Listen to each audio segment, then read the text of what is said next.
आज काही वेळापूर्वी दादर वेस्ट येथे सुश्रुषा हॉस्पिटलला गेल्या 13 दिवसापासून ॲडमिट असलेल्या पिंकी माळीच्या आईंना भेटायला आणि कुटुंबाची विचारपूस करायला मी हॉस्पिटलमध्ये गेलो होतो। त्यावेळेस तिचे वडील शिवचरण माळी त्या ठिकाणी उपस्थित होते आणि पिंकीचा भाऊ पण उपस्थित होता। त्यांनी बऱ्याच गोष्टी सांगितल्या आणि ह्या गोष्टी सांगितल्या असताना मागच्या एका पत्रकार परिषदेमध्ये जो ऑडिओ आमदार रोहित पवार यांनी ऐकवला होता तो ऑडिओ मी पण ऐकला।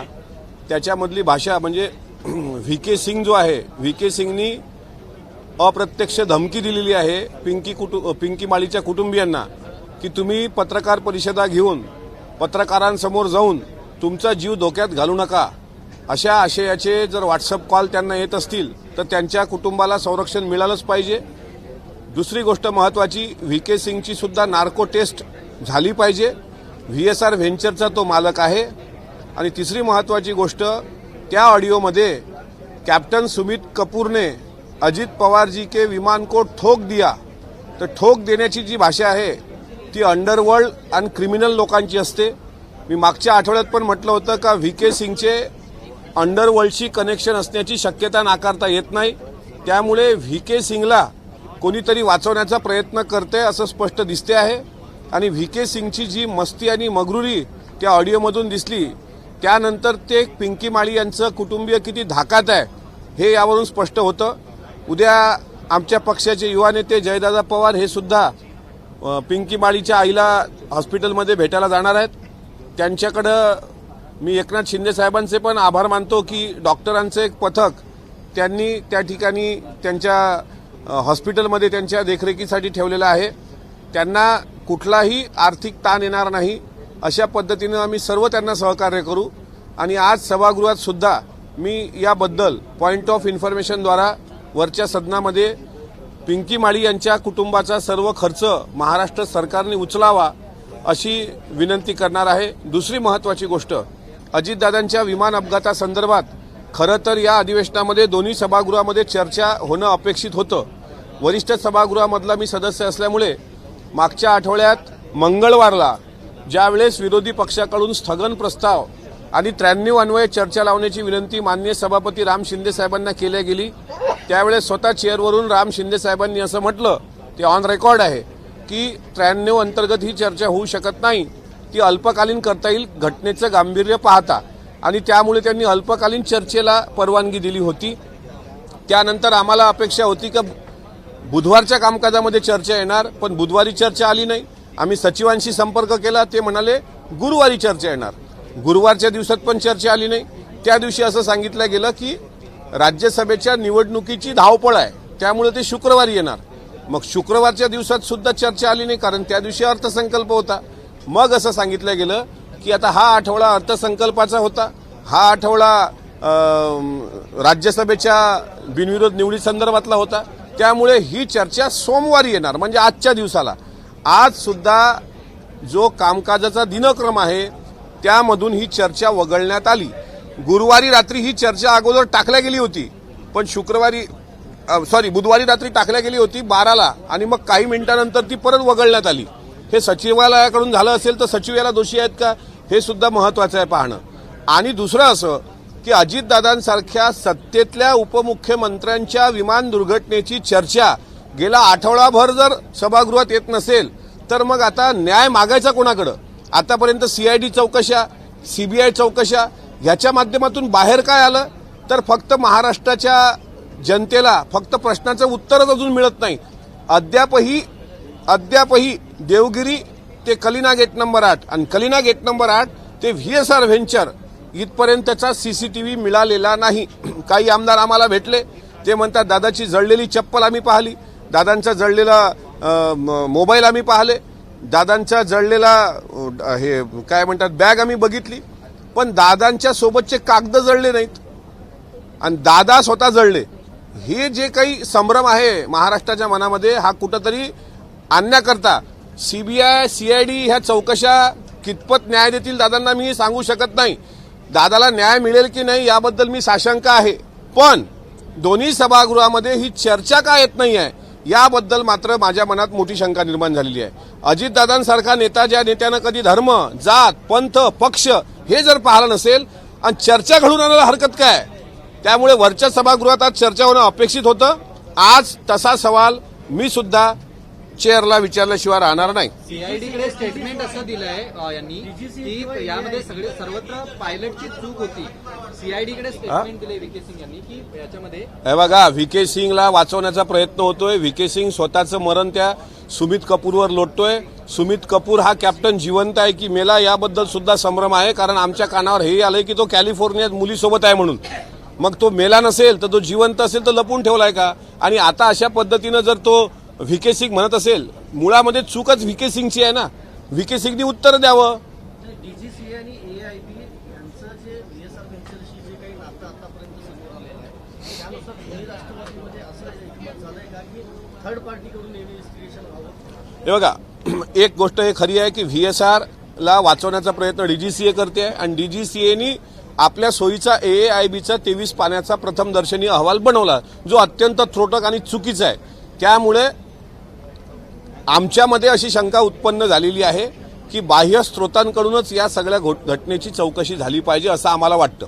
कारण अद्यापही 3-1.25 महिना 1.5 महिना उलटल्यानंतर जर सीबीआयच्या चौकशीनंतर कोणाच्या बयान घेतल्या गेले नसतील, तो ब्लॅक बॉक्स कुठे आहे हे कळत नसेल, अहो पोलीस साधा एफआयआर करत नसतील, तर मग शंकेला जागा उरते. आता तुम्ही म्हणाल तुमचा रोख कुणाकडे आहे, माझा रोख कुणाकडे आहे की नाही हा प्रश्न नंतरचा. पण वरिष्ठ सभागृहामध्ये आणि कनिष्ठ सभागृहामध्ये ही चर्चा या आठवड्यात तरी होणार आहे की नाही याबाबत माननीय सभापती आणि माननीय विधानसभा अध्यक्ष यांनाच तुम्ही विचारलं पाहिजे. कारण हा मुद्दा हा महाराष्ट्राच्या एका लोकनेत्याच्या संदर्भात आहे. हा मुद्दा म्हणजे इतका सर्वसाधारणपणे महाराष्ट्र विसरेल असं नाही.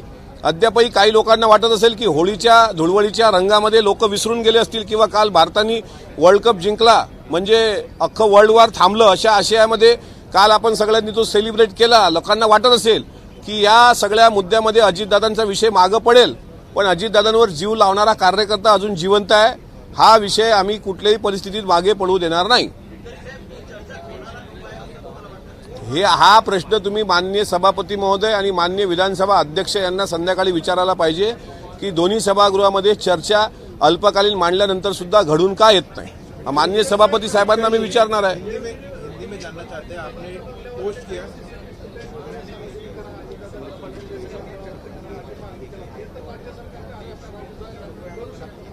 मग तेच ना, सीबीआय चौकशी जर राज्य सरकारने लावली तर त्या सीबीआय चौकशीमध्ये देवगिरीवरचं फुटेज काय येत नाही. पहिलं तर तिथे काय पाहिजे की दादा घरून किती वाजता निघाले, त्यांच्यासोबत किती लोक होती. डीजीसीएनी 6 लोकांचा आकडा दिला, विमानात 5 बसली की 6 बसली, कोण कोण विमानामध्ये होतं. सुमित कपूर नव्हता तर शांभवी पाठक चालवत होती का फ्लाईट, आणि साहिल मदन आणि यश हे दोघांचा सीसीटीव्ही तर घ्या. ठीक आहे, देवगिरीच्या सीसीटीव्ही नाही भेटला, पण साहिल मदन आणि यश मी 4 दिवस झाले ओरडतोय, हे ट्रॅफिकमध्ये अडले तर कोण्या रोडवर अडले होते, घरून किती वाजता निघाले, आणि जर तो सीसीटीव्ही नसेल तर ते आता कुठे आहेत हे तर शोधलं पाहिजे ना. त्याच्यामुळे मला असं वाटते आज जयदादांची पत्रकार परिषद होणार होती, पण काही कारणास्तव ते पुढे ढकलल्या गेली. ते ज्यावेळेस पत्रकार परिषद घेतील त्यावेळेस बऱ्याच काही गोष्टी स्पष्ट होतील. याबद्दल माझ्या मनात दुमत नाही. हा, पहिले मराठी होणे दो ना.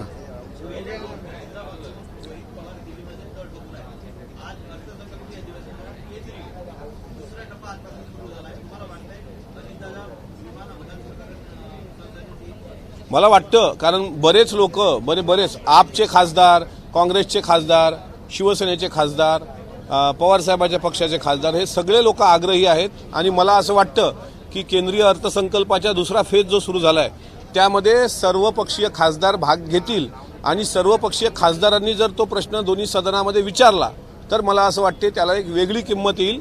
अहो अजितदादांनी सर्वसामान्याला न्याय देण्याकरता अख्खं आयुष्य समर्पित केलं आणि त्याच अजितदादासाठी न्याय मागायला मला सांगा 40 वर्ष जी व्यक्ती या सभागृहाचे सदस्य होती, अनेक वर्ष ज्यांनी अर्थसंकल्प मांडला, अनेक वर्ष ज्यांनी उपमुख्यमंत्रीपद भूषवलं, ना त्यांच्याबद्दल साधा एफआयआर घेतला पोलिसांनी, ना सभागृहात चर्चा आली. अहो हे काय दुर्दैव आहे राज्याचं. एवढ्या मोठ्या माणसाच्या संदर्भात जर आपल्याला संवेदना नसतील तर मग तुम्ही अजितदादांकडे कोण्या चष्म्यातून पाहतोय आपण, का म्हणून त्या माणसाला गेल्यानंतर तर न्याय द्या, कमीत कमी जिवंत असताना सर्वांनी त्रास दिला, यातना दिल्या, याचना दिल्या, पण आता मरणोपरांत तरी चर्चा तर होऊ द्या ना. चर्चा करायला काय हे हरकत काय चर्चा करायला. पण मला वाईट वाटतं की आजच्या कामकाजामध्ये चर्चा होणार असं सचिवांनी सांगितल्यानंतर सुद्धा कामकाजातून जर चर्चाच वगळली असेल तर ही बाब गंभीर आहे. पिंकी माळीच्या कुटुंबाला धमकीचे फोन येत आहेत व्ही.के. सिंगकडून, ही बाब गंभीर आहे. आणि ठोक देण्याची भाषा जर तो भामटा करत असेल तर त्याला तो स्वतःला काय त्या मुर्शिद वेब सिरीजमधला मुर्शिद पठाण समजत असेल तर मस्ती आम्हालाही करता येते. अशा पद्धतीनं जर तो धमक्या देत असेल एखाद्या गरीब कुटुंबाला तर त्याला सुद्धा ठीक आहे, सरकार म्हणून सरकारचं काम करते, आम्ही भाबड्या आशेवर आहोत, आम्हाला अपेक्षा आहे. चला तुम्ही सीबीआय चौकशी लावली, पण त्याला टाइम पॉइंट पिरियड किती? 28 जानेवारीचा प्रसंग, आता जानेवारी संपली, 1 महिना होऊन सगळ्या गोष्टी घडल्या, आता मार्च एंडिंगवर आला तरी ब्लॅक बॉक्स सांगा ना कुठे आहे? तो विदेशात पाठवलाय, देशात आहे की बारामतीच्याच पोलीस स्टेशनला आहे? या घटना येऊ द्या ना. का कशाचा म्हणजे कशाचा भय वाटतोय आपल्याला मला कळत नाही. कशाच्या दहशती आहेत सर्व आमदार कशाच्या दहशती खाली आहेत? कोण तुमच्यावर प्रेशर करते? दादाला न्याय देण्याकरता यायचं असेल तर किंमतही मोजावी लागली तरी किंमत मोजली पाहिजे असं मला वाटतं. पण अजितदादांसारख्या माणसावर हा अन्याय आहे जो आम्ही खपून घेणार नाही. हा?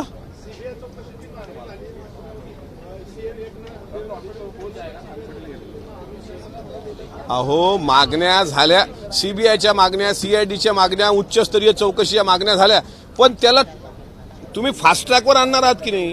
किती दिवस लावणार आहात तुम्ही? मला एक सांगा, सीसीटीव्ही फुटेज 1 ते 1.25 महिन्यापर्यंत ते राहू शकेल ना साठवलेलं डेटा? तो आता 1.25 महिना उलटून गेला. मग काय काय कधी देणार आम्ही मेल्यावर? हा? कोण लग्नात गेलं? व्ही.के. सिंगच्या लग्नाचा आमचा काही संबंध नाही, त्याच्यामुळे कोण लग्नात गेलं मला माहित नाही. ते रोहित पवारांना माहित असेल, आमदारांना.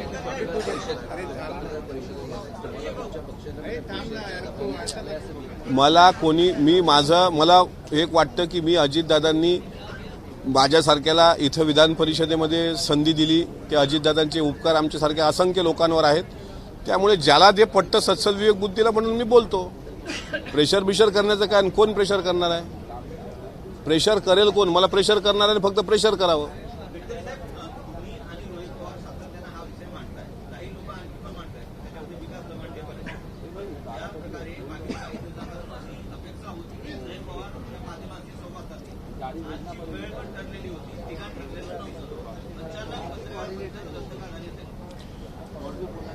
नाही, त्यामागचं कारण मला माहित नाही. कारण त्यांना नाही त्यांचा काय, त्यांचा आवाज दाबणं म्हणजे अजितदादांचा आवाज दाबणं आहे. कोण असा माईचा जन्माला आला असेल का ते जयदादाचा आवाज दाबेल? आज मला असं कळतं की त्यांना पुण्याला तात्काळ काहीतरी कामासाठी निघावं लागलं, पण ते पत्रकार परिषद मात्र घेतील. आज चुकली असेल प्रेस, उद्या घेतील, परवा घेतील, पण प्रेस घेतील. दबाव विभाव असण्याचं कारण आहे. अजितदादांसाठी न्याय मागण्यात कसला आला दबाव? आणि ते दबाव मांडणाऱ्यांपैकी आहेत का? असे लई येत राहतात बोलणारे.